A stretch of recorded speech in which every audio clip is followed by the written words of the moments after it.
everybody. The Blazer Victory Podcast. John Duncan here, and I'm joined, as always, with my co-host Darian Smith.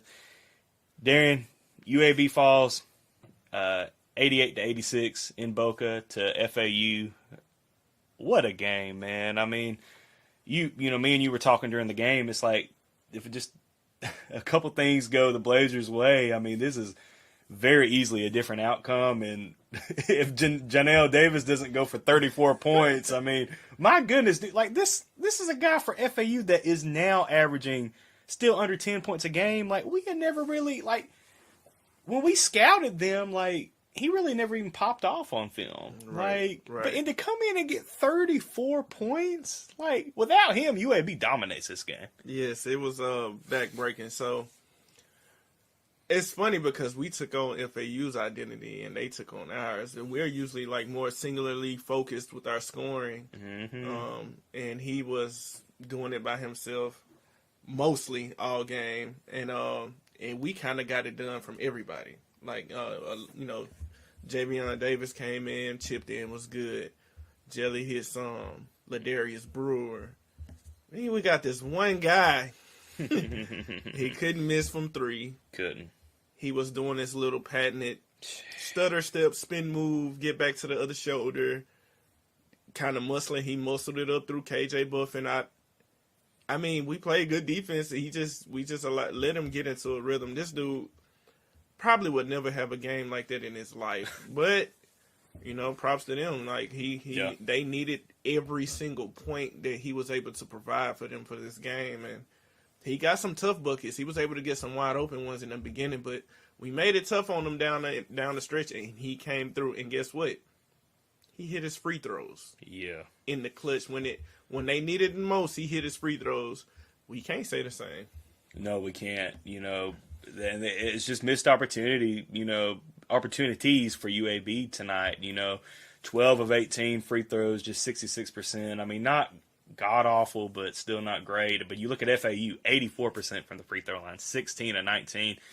They got to the foul line consistently and were able to take advantage. And, you know, UAB, it's another game where UAB's kind of slowly getting into it. It took them a while to warm up. Jelly only ended up with 19 points, 6 of 17 from the field. So another game kind of reminded you of the UTEP game where he struggled a good bit. One guy that we kind of harped on in our preview for the FAU game was KJ Buffin, and it just, I don't know if they got in his head early on. You know, you're bang, bang, you've already got 2 fouls. Like, you've got to, you can't play your real game. And then he got another quick one to start the second half. He did get going late. Let me see. KJ ended up with, he only ended up with 5 points? Well, he only ended up with 5 points. But I felt that he did kind of get going more towards the end of the game when he settled down. Yeah, his impact defensively when he settled down was much better. He was able to get on the boards. But he was able to be the KJ Buffin that we talked about we didn't talk about him scoring-wise. We talked about everything else he was able to provide. He wasn't able to provide any of that at all in the first half because of those fouls. And it seems like he was playing angry. And you can scout that and you can exploit that. And but he really was able to make his presence felt even with those 5 points. I just felt like we go back to free throws. Mm-hmm. It's about the timeliness of it. Yeah. So late in the game when it mattered most, especially when Javion Davis had got that technical. Yeah. First of all, that was a BS technical. Both teams were harping, okay? Yeah, I was going to say, if you're going to call it, you might as well call it both ways. Call it both ways. It was talking. chippy. Yeah. And those awful announcers on ESPN. Golly. Oh, my God. So, so we go back to that. That was a crucial moment because KJ Buffin had got fouled on the shot. Right. He missed both of his free throws.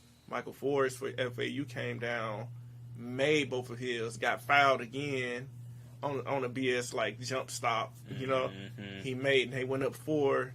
Now we were able to sustain that run, but it's just that they were able to get those points because this was a game of runs. Yeah. They started off with their run, we ran back. They run, we ran. Like that's all this game was. When we went up by 7, I was right here on the couch like, hey man, yep, like they're gonna they're gonna be right back because this is what this game is. But that last at the end, I can't remember. I think we went up by 4 or 6. It was 6, yeah.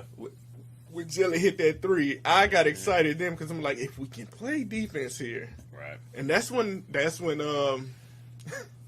the Janelle Davis dude decided that he wanted to be Kawhi, LeBron, Luka.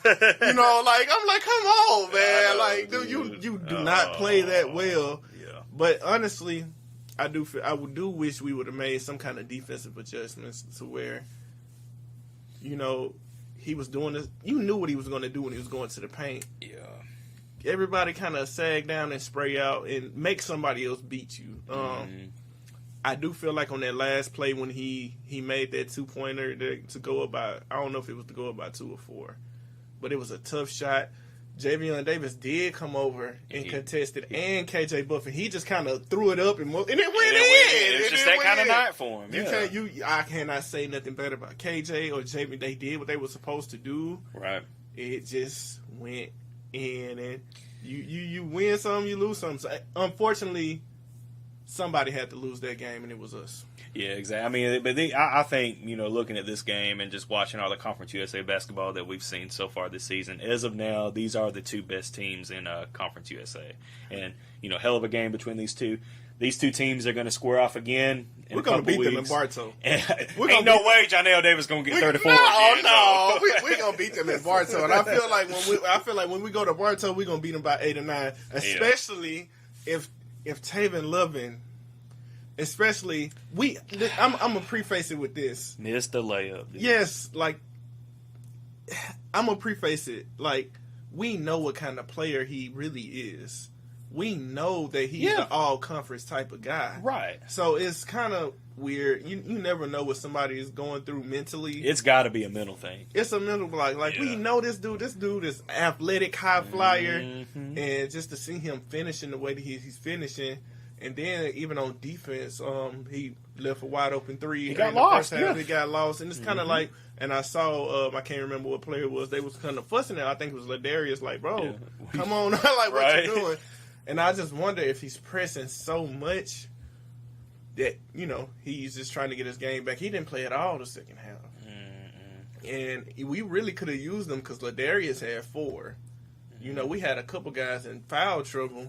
And we could have used Taven, and we normally he's our 6th man off the bench, but hopefully this game you just got to work your way out of it. Yeah, you got to get out of whatever funk he's in right now. He's got to get out of. But I will tell you, you mentioned Ladarius Brewer. It was great to see him back on the court tonight.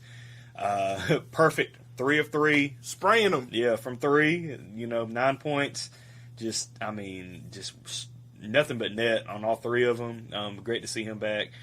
Would have maybe liked to see him get a little more involved in the second half. Yeah. But, I get it. Jelly's the guy who's going to take that last-minute shot. I just hate that, miscommunication, whatever, between Eric Gaines. Oh, man. Don't know what was going there. It seems like Eric was wanting him to kind of stay going one way and Jelly pump faking. Honestly, I think he was trying to get it to Javion.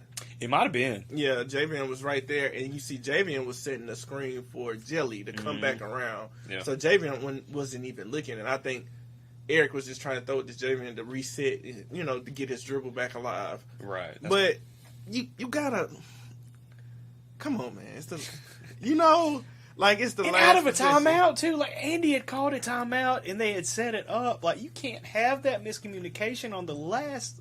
Like, I don't know what...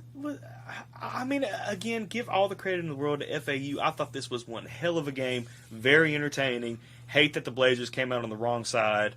But the good thing is that these 2 teams will meet up again, and maybe even a second time when it comes to the Conference USA tournament in March.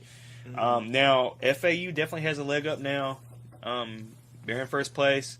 Conference USA, they've got a heck of a chance, great odds right now, as long as they continue to do what they've been doing, to get an at-large bid, even if they don't win the tournament in Frisco. Because guess what? they beat North Texas. They did. North Texas is the other team in our conference, and when we like, watch out, we haven't beat them. They went to North Texas and beat them in North Texas. They did. So they are the big dogs now. We came and we had our shot. Yep. And we didn't, I mean. Just fell short. Janelle Davis, he wanted to be Goku. And he wanted to be whatever guy, he turned into Joe Burrow, in the playoff run. Yeah. He turned into Eli Manning. He went Super Saiyan mode, man. Yeah, he turned into I'm just like, dude, you average 8 points. You're not this guy. You should not be doing this. You do not do this. You are way out of character, sir. Yeah. Pop him on the hand or something but hey, man, this is that's what happens sometimes, and if that's how it is, I just wish that we were. I just wish that the free throws. That's the big thing. The big thing in the rebound. UAB got out rebounded 39-30 by 9. Now, offensive rebounds, they only allowed 11, but still, just getting kind of out physicaled. All right, let's go with one more criticism. It's Trey. I don't think Trey Jemison had his best showing. I think Trey has to be a guy. Trey is not the most athletic guy, but Trey is, when you look at him, he's a big physical being. Mm-hmm. His bread and butter is, he reminds me of a Steven Adams in the NBA when he plays for the Memphis Grizzlies. Steven Adams is a huge Samoan Aquaman looking guy. He gets his money by boxing out and rebounding. And I wish that's what Trey has to get back to. He has to go back to using his body. Yeah. He's not. So in that last play, when they was able to get they had a 6'2" guard, Elijah Martin. They missed the three in the corner that was open. Ball went up in the air. Mm-hmm. They let a 6 foot. Trey was right there. Yeah. You let a 6'2" guard tap the ball to their center and get a free open layup. Yeah, that was the difference in the game. Yeah, Trey, box out. Trust me, when they do the film study on this game, Andy's going to point that out and some other things. Like, if UAB can just clean up some of these little things, minute, the sky's the limit for this team. But I wonder though, we're this far into this season. I'm going to ask you: is that our identity? Are we kind of loosey goosey? Is that it? Honestly, man, I think it's a Jekyll and Hyde. Like, they can be loosey-goosey, but then again, I mean, only 8 turnovers. For the most part. Why did it feel like more? It certainly felt like more, especially in the second half. But I mean, you look overall, anytime you get under 10 turnovers, you'll take that. Exactly. Turnovers wasn't the last turnover make it feel like maybe it was, but turnovers wasn't. We actually, when we went on a run, we did a good job of getting turnovers. Yeah, when they were going into that zone and they were kind of just that trap, the trap to one side, and they were doing a great job. I feel like it was 2 or 3 possessions in a row where they were able to turn FAU over, but I mean, couldn't hit your free throws. I mean, the timely ones. The timely ones especially. Like you go back to, we talked about the technical earlier.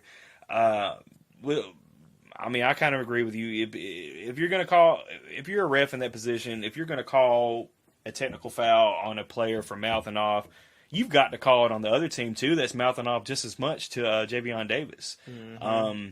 But they didn't. So the play before, KJ Buffin was fouled. He goes to the line, misses both of his free throws.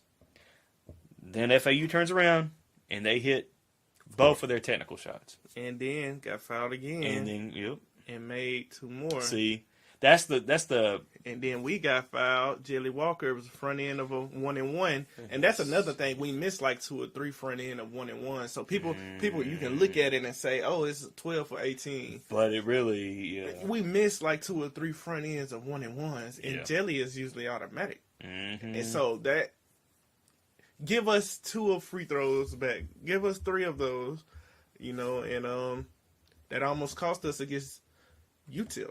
Mm-hmm. Well, And, you look at, I mentioned KJ Buffin missing those two. Eric Gaines, 1 of 3 from. I mean, you go back to the UTEP game. If he makes one of those, he doesn't even go to. I mean, the game's over. But he only makes 1 of 3, and then here we are going to overtime, and then here we are tonight, 1 of 3 from the free throw. I don't know, maybe I'm misremembering, but I thought that he was a really good or at least a good free throw shooter coming out of LSU. So I don't know what you take the good with the bad. So I mean, yeah, you do. He's struggling. He's in the funk from the free throw line now, but his 3-point stroke is much better. 2 of 2 tonight. Yeah, his 3-point stroke as of late has been much better. So you take it. 5 assists. Yeah.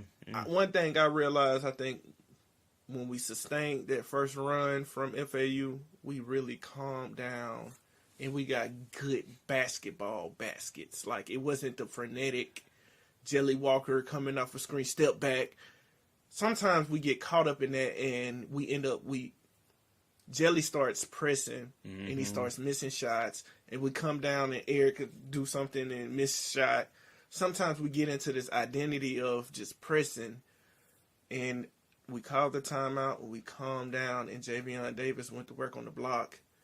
And then Trey Jemison got an and-1. And we calmed down, and we just got baskets. We played much better when we calm down and just get good shots.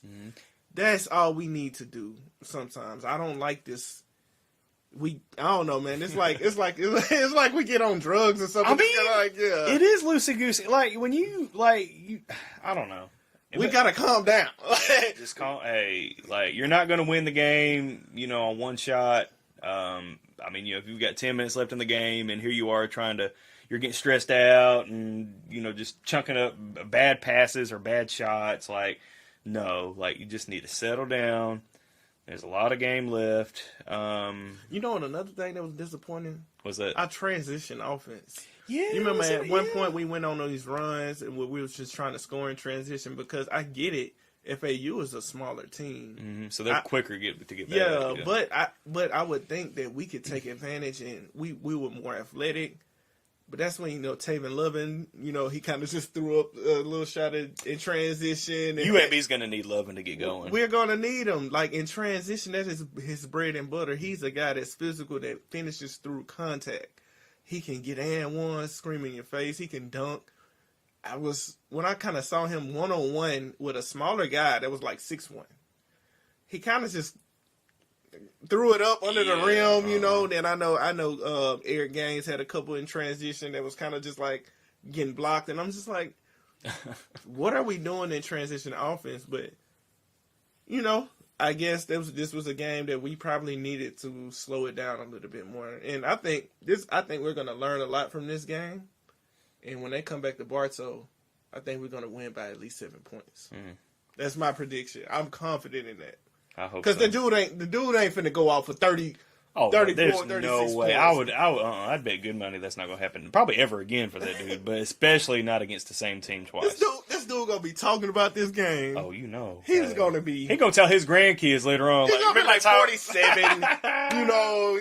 He gonna exaggerate it a little bit. He gonna make 34 into 49. But he deserved it. Hey, hats off, man. Hats off to him because he sensed the urgency. He knew how big this game was, and he got it done. He did. He got it done. So I can't. And guess what? Hats off to their coach too, because Dusty May, yeah. At the end of the game, he kept getting it into his hands and say, "You do your thing. You got it cooking." The hot hand. He cooked everybody. Yep. He cooked Jelly for and-1s. He cooked Eric Gaines. He cooked KJ Buffin. He cooked everybody. And even though he even cooked it on some ugly shots, like that one on the end was ugly. So, I mean. Because it was what you said, Javion was in good position, but it was just kind of hey, just throw it up. And if it's your night, it's your night, and it went in. So if you tell me that, we was going to keep it under 10 turnovers, we was going to shoot that, well enough from 3, and you would tell me that they weren't going to get all of these contributions that they usually get. That's how they usually win games and score. I say I take it. I never think that a dude that averaged 8 points was going to get 34. Yeah, if you would have told me UAB goes 10 to 20 from 3, only turns the ball over 8 times, 9 times out of 10, I was like, okay, UAB got that game. Yeah, we're going to win that one. Yeah. But it didn't work out that way. And also I want to give them credit too. I think they had a good game plan on Jelly. oh yeah, They ran them off of the 3-point line. They got good quick guards. Every time Jelly kind of got off of the 3-point line, he saw another face, another body was right there. And they was saying, hey, somebody else beat us, not you. I'll tell you what, it looks like they looked at the West Virginia film with what West Virginia did with Jelly. Yeah. And they scouted really well. So hats off to Destiny May and FAU for, I mean, Jelly still got 19, but 6 of 17 from the field. Like, not the best of nights for Jelly. But at the end of the day, hey, UAB was 2 points away from the best team in Conference USA. That's what they are. They beat us. They beat North Texas. They're the best. We can't claim that right now, but guess what? We'll have our opportunities. We will. But not right now. To be the best, you got to beat the best. That's right. We came in. We was the big dogs. They beat us. That's game. That's how it is. They're the best in conference. Well, again, UAB falls to FAU 88-86. So UAB falls to 12-3 overall, 3-1 in Conference USA. UAB will be back Saturday to take on FIU. Please take care of business against FIU and the Panthers and that ridiculous-looking court that I think they've got, like, the ocean on or whatever, just a crazy-looking court. That game, I'm getting the time now, is a 6 o'clock tip, also on ESPN+. I don't think the broadcast visually is going to be as good as it was tonight at FAU, but hopefully, audibly, it will be better. Trash announcers. Oh, my gosh. Oh, my God. They get on my nerves, bro. But I'm telling you, we should have just muted and put it on David Crane on the radio. Another point that we got to point out, though, is like, now we're kind of 0 for 3 on big games. Toledo at the time was a big game. Yep. West Virginia was our other big game. And now? We got to look in the mirror and say, hey, right now, what is this showing us is that we're not who we really think we are. We have the potential to be what we want to be. We got the scores. We got the players. Mm-hmm. I think our weakness is like what Janelle Davis was able to do was like at guard. Sometimes we can be overpowered, and so they can kind of get in the lane and kind of just body us up and get the ball up. Yeah. South Alabama did it. Charlotte did it. UTEP did it. Toledo did it. So we have a weakness. What are we going to do about it? Great point. So I'm curious to see what Coach Kennedy was going to cook up. I think we got a lot to look forward to. We're at a great spot still. I want people to understand we're still in a great spot. We have the talent, and we have the potential, and we have the coaching. We've been punched in the face 3 times. 3 times. Now, we've been in all of those games. That Toledo game was weird. I hate that. Like, that's the one I think about that gets me upset. But it was early in the season. We were still trying to find our identity. But we lost it. And so now we lost this one. I think we have a lot to still get better from, as you pointed out earlier. So I'm excited to see what we do with this team. Yeah, definitely can't hang your head. You got to move on real quickly because you got to go to Miami to take on FIU, which is a team you should beat handily. But, hey, you got to take care of business. Yep. Well, all right, guys. Well, that'll do it for our instant reaction to the FAU game. Again, UAB loses 88-86. Darian and I will be back next week to talk some more hoops. But as always, go Blazers. Go Blazers.